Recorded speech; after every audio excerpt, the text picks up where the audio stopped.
Ndoa ukiacha kuwa ni jambo zito na ni matakwa ya Mwenyezi Mungu na Mtume Muhammad sallallahu alaihi wasallam, lakini ndoa ni kiini cha msingi, ni nguzo imara na kiunganishi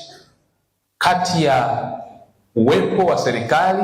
lakini pia ni kiunganishi muhimu cha masuala yote ya amani na usalama wa taifa lolote. Maadili ya jamii yanaanzia kwenye ngazi ya familia, na kama kukiwa familia zetu zina maadili yaliyo mema,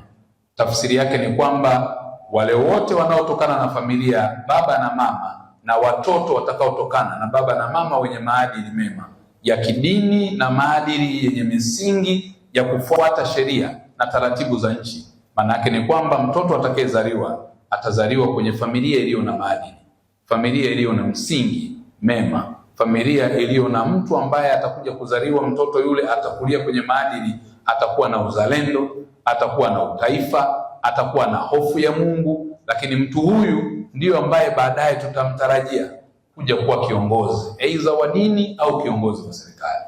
Kwa hiyo msingi wa familia ndiyo msingi mkuu wa maadili ya taifa lolote. Mila, tamaduni na desturi zetu zimejikita katika familia, ngazi ya familia, kwa sababu leo tukizungumzia ulinzi na usalama wa taifa letu, tunaangalia zaidi kwenye taifa, tunaangalia kuanzia kwenye ngazi ya familia.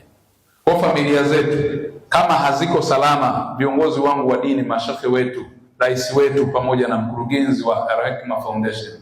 kama ngazi ya familia hakuna maadili,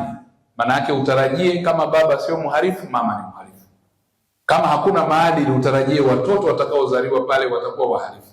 Kwa hiyo wataingia kwenye mgogoro wa kuvunja maadili ya dini, wataingia kwenye mgogoro wa kuvunja maadili ya mila, tamaduni na desturi, wataingia na kujikuta kwenye mgogoro wa kuvunja sheria za nchi.